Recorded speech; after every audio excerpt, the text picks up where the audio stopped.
Assalamualaikum warahmatullahi wabarakatuh. Selamat pagi dan salam sejahtera buat kita semua. Sebelumnya saya ucapkan terima kasih kepada Bapak Rizky Arif Nugroho dan Bapak Insinyur Firdaus STMT atas kesempatannya untuk mempresentasikan mengenai tugas besar kajian konflik pertanahan Pulau Rempang. Sebelum itu, izinkan saya untuk memperkenalkan diri. Anggota dari kelompok 2B terdiri dari Ajeng Meideni Putri, Dini Arianti, Miswar Iransyah, Septia Yuda, Sulistiani Hastuti, dan Firna Adha. Untuk outline pembahasan pada pagi hari ini terdiri dari pendahuluan, kajian teori, pembahasan, kesimpulan, dan saran. Indonesia memiliki Undang-Undang Pokok Agraria atau UUPA Nomor 5 Tahun 1960 yang bertujuan untuk menyederhanakan dan menyatukan hukum pertanahan di Indonesia, serta memberikan kepastian hukum mengenai hak-hak atas tanah bagi seluruh rakyat. Namun, konflik pertanahan masih sering terjadi di Indonesia. Salah satunya adalah konflik pertanahan yang terjadi di Pulau Rempang. Konflik ini berawal dari rencana penggusuran permukiman warga untuk mendukung proyek pembangunan yang dikenal sebagai Rempang Eco City. Untuk memahami situasi yang terjadi di Pulau Rempang dengan lebih baik, diperlukan kajian terkait konflik pertanahan Pulau Rempang. Berdasarkan latar belakang yang telah dijelaskan, maka dirumuskan permasalahan antara lain yang pertama, bagaimana konflik pertanahan yang terjadi di Pulau Rempang. Kedua, bagaimana ketentuan hukum yang berlaku terkait konflik pertanahan di Pulau Rempang. Dan yang ketiga, bagaimana penyelesaian konflik pertanahan di Pulau Rempang yang telah dilakukan, serta penyelesaian konflik pertanahan berdasarkan peraturan yang berlaku. Adapun tujuan dari penulisan laporan ini adalah untuk mengkaji konflik pertanahan di Pulau Rempang sehingga dapat dirumuskan solusi penyelesaian konflik yang dapat dilakukan. Dengan manfaat yang diharapkan, laporan ini dapat menjadi referensi atau rujukan untuk laporan lain yang memiliki tema dan topik yang sama khususnya berkaitan dengan kajian terkait Pulau Rempang, serta diharapkan dapat menjadi sumber informasi dan pengetahuan yang berkaitan dengan konflik pertanahan khususnya konflik pertanahan di Indonesia. Selanjutnya masuk pada kajian teori, di mana teori-teori yang kami gunakan dalam tugas ini meliputi teori agraria, yang mana agraria ini dicantumkan dalam Undang-Undang Nomor 5 Tahun 1960 tentang Peraturan Dasar Pokok-Pokok Agraria atau UUPA, yang mana agraria ini meliputi bumi, air, dan ruang angkasa serta kekayaan alam yang terkandung di dalamnya. Kemudian teori mengenai hukum agraria, yang mana hak atas tanah dalam UUPA menghapus semua jenis hak yang berlaku pada masa kolonial, dan jenis-jenis hak pasca UUPA tersebut terdiri dari 6 jenis, yang mana pertama ada hak milik, kedua hak guna usaha, ketiga hak guna bangunan, hak pakai, hak pengelolaan, dan juga hak atas tanah untuk rumah susun. Selanjutnya untuk teori pembidangan hukum agraria, di mana terdiri dari hukum agraria perdata, yang mana contohnya seperti jual beli tanah, hibah atau tukar menukar ataupun pewarisan tanah. Kemudian jenis hukum agraria administrasi dengan contohnya seperti pendaftaran tanah, pengadaan tanah maupun pencabutan hak atas tanah. Selanjutnya untuk teori pendaftaran tanah, di mana pendaftaran tanah ini meliputi asas pendaftaran tanah yang menurut PP nomor 24 tahun 1997 menyatakan bahwa asas tersebut harus memiliki sederhana dan aman, kemudian terjangkau, mutakhir, dan juga terbuka. Adapun secara jenisnya pendaftaran tanah terbagi menjadi dua, yakni secara sporadis dan juga secara tematik. Adapun masuk pada bagian pembahasan, di mana untuk konflik Pulau Rempang sendiri, proyek Rempang Eco City ini merupakan bagian dari program strategis nasional di tahun 2023, di mana itu telah diatur dalam Peraturan Menteri Koordinator Bidang Perekonomian Nomor 7 Tahun 2023, yang kemudian dikelola oleh PT Makmur Elok Graha atau MEG dengan investasi target mencapai 381 triliun. Dan proyek ini mengintegrasikan kawasan industri, perdagangan, dan juga pariwisata untuk meningkatkan daya saing dengan Malaysia dan Singapura.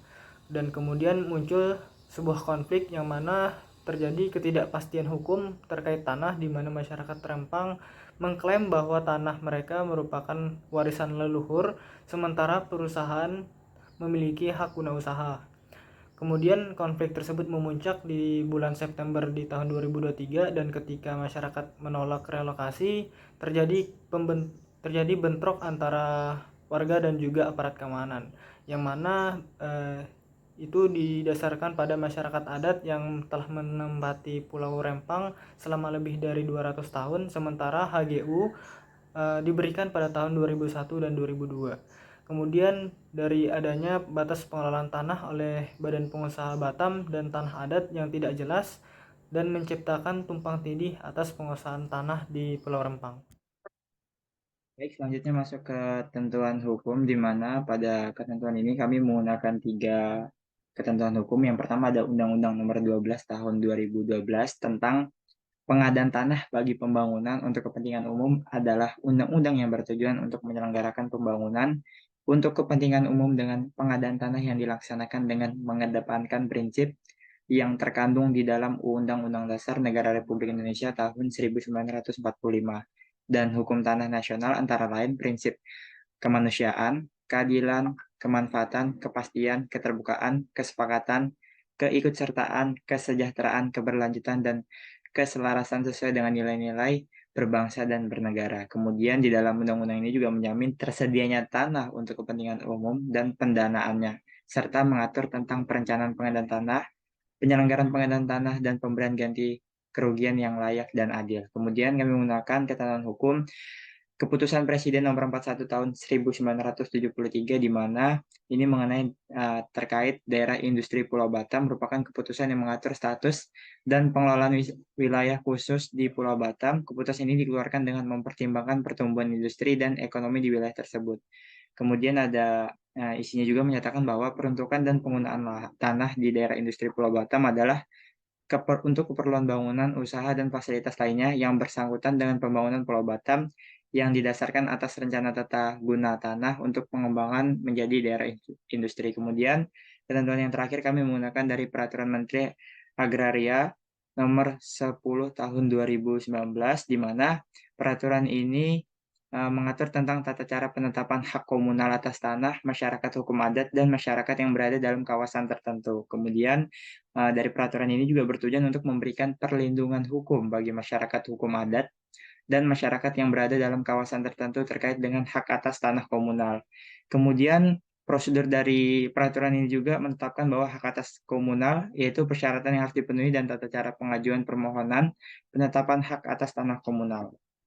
Kemudian ada komparasi permasalahan di mana kami melakukan antara permasalahan di kondisi existing, terus disandingkan dengan ketentuan hukum yang berlaku, dan mengidentifikasi gap masalah yang terjadi pada konflik tanah yang kami angkat. Yang pertama, permasalahan pertama adalah penggusuran paksa masyarakat setempat dari lahan yang mereka huni secara turun-temurun. Kemudian berdasarkan ketentuan hukum yang kami acu, yaitu dari Undang-Undang Nomor 2 Tahun 2012 tentang pengadaan tanah bagi pembangunan kepentingan umum, sehingga ada asas kemanusiaan yang melindungi karena adanya hak bertempat tinggal yang menjadi bagian dari hak dasar yang dimiliki manusia. Kemudian gap masalahnya antara dari kondisi existing dan ketentuan hukum, yaitu adalah perlakuan aparat hukum yang melakukan penggusuran paksa terhadap masyarakat setempat. Kemudian permasalahan yang selanjutnya adalah sengketa lahan antara masyarakat dengan PT Makmur Elok Graha yang mengembangkan pulau tersebut menjadi kawasan industri dan tujuan wisata. Kemudian ketentuan hukum yang kami gunakan adalah dari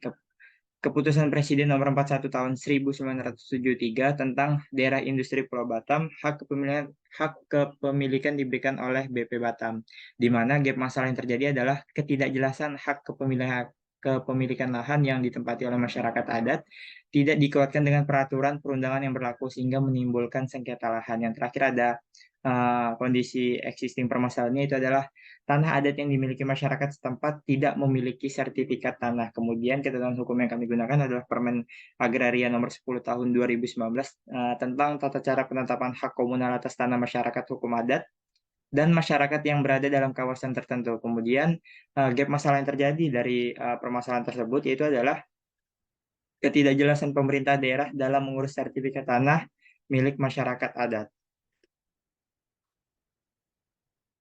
Adapun penyelesaian konflik yang telah dilakukan oleh pemerintah, yakni mengutamakan pendekatan humanis dalam pendataan terhadap warga yang terdampak pengembangan kawasan Rempang dengan tujuan menjaga stabilitas keamanan di kawasan tersebut. Kemudian, Pemerintah juga melakukan sosialisasi door to door untuk menjelaskan rencana pembangunan kepada warga. Selanjutnya, masyarakat direlokasi ke rusun untuk sementara waktu untuk menunggu hunian baru yang direncanakan akan dibangun dengan tipe 45 senilai 120 juta rupiah. Kemudian pemerintah juga memberikan sertifikat hak guna bangunan atau HGB seluas 500 meter dan mencabut izin pembangunan usaha atau kepemilikan lahan di Rempang. Adapun rekomendasi penyelesaian konflik pertanahan Pulau Rempang terdiri dari beberapa langkah, yakni yang pertama, masyarakat melakukan uji keabsahan terkait tanah ulayat atau hukum adat yang mereka klaim. Kedua, apabila tanah tersebut terbukti tidak memiliki keabsahan terkait tanah ulayat atau hukum adat, maka pemerintah harus melakukan pendekatan berbasis masyarakat. Yang ketiga, masyarakat yang terdampak diharuskan mendapat ganti rugi yang pantas serta dapat menyediakan tempat relokasi yang layak. Dan yang terakhir yaitu pemerintah harus memperbaiki pola komunikasi serta tidak menggunakan cara kekerasan dengan melibatkan aparatur sipil maupun aparat Polri dan TNI lainnya. Penyelesaian konflik berdasarkan peraturan yang berlaku dilakukan dengan pertama Undang-Undang Nomor 30 Tahun 1999 tentang arbitrase dan alternatif penyelesaian sengketa yang mana dilakukan dengan cara mediasi atau negosiasi. Nah, di kasus Pulau Rempang sendiri ini dapat ditempuh apabila para pihak menyepakati penyelesaian konfliknya. Kemudian yang kedua ada Permen ATR BPN Nomor 5 Tahun 1999 tentang pedoman penyelesaian masalah hak ulayat masyarakat hukum adat, di mana di sini Pulau Rempang saat ini pemerintah sudah memberikan kewenangan berupa hak guna usaha pada sebuah perusahaan atas tanah di Batam. Kemudian ada Permen ATR BPN Nomor 10 Tahun 2016 tentang tata cara penetapan hak komunal atas tanah masyarakat hukum adat dan masyarakat yang berada dalam kawasan tertentu. Dalam hal ini pemerintah dapat melakukan pemberian hak atas tanah yang memberikan suatu hak atas tanah negara. Kemudian yang terakhir ada Permen ATR BPN Nomor 18 Tahun 2019 tentang tata cara penatausahaan tanah ulayat kesatuan masyarakat hukum adat, yang mana di sini dilakukan dengan penetapan, pengakuan, dan perlindungan kesatuan masyarakat adat. Terakhir penutup ada kesimpulan. Pertama, permasalahan yang terjadi pada Pulau Rempang ini didasarkan oleh dua faktor, yaitu adanya suku yang sudah mendiami di Pulau Rempang tersebut, yakni suku adat Melayu, suku Laut, dan lainnya yang telah ada di Pulau Rempang itu selama lebih dari 200 tahun, yang mana itu menjadi lingkungan hidup para warga untuk bermukim. Dan kedua, pemerintah daerah memberikan hak guna usaha pada sebuah perusahaan atas tanah Batam dan diatur oleh BP Batam, tetapi atas batas pengelolaan oleh BP Batam dan tanah adat milik masyarakat tidak diuraikan secara jelas. Kemudian berdasarkan ketentuan hukum yang berlaku terkait hak kepemilikan tanah di Kota Batam ditinjau dari keputusan Presiden Republik Indonesia mengeluarkan 4 kali putusan yang saat ini yang berlaku berdasarkan Kepres nomor 113 tahun 2000 atas Otorita Pengembangan Daerah Industri Pulau Batam yang sekarang dikenal dengan Badan Pengusahaan Kawasan Perdagangan Bebas dan Pelabuhan Bebas Batam. Kemudian ada penyelesaian konflik yang telah dilakukan, itu meliputi pendekatan humanis, sosialisasi door to door, relokasi ke rusun untuk sementara waktu untuk menunggu hunian baru, kemudian ada pemberian sertifikat HGU dan mencabut izin pembangunan usaha lahan di Rempang. Kemudian untuk sarannya sendiri diberikan pada permasalahan yang terjadi antara masyarakat adat dan perusahaan yang mana melibatkan pula pemerintah, maka saran yang diusulkan dalam merencanakan sebuah kawasan strategis harus melalui peninjauan meliputi dasar hukumnya, kondisi existingnya seperti apa, kemudian sejarah sosial budaya yang ada di lokasi tersebut. Nah, tujuannya ini untuk meminimalisir terjadinya konflik pertanahan dan pemerintah memiliki peranan yang sangat penting untuk menjembatani rencana strategis tersebut. Sekian dari presentasi kami, kurang dan lebihnya kami mohon maaf. Wassalamualaikum warahmatullahi wabarakatuh. Terima kasih.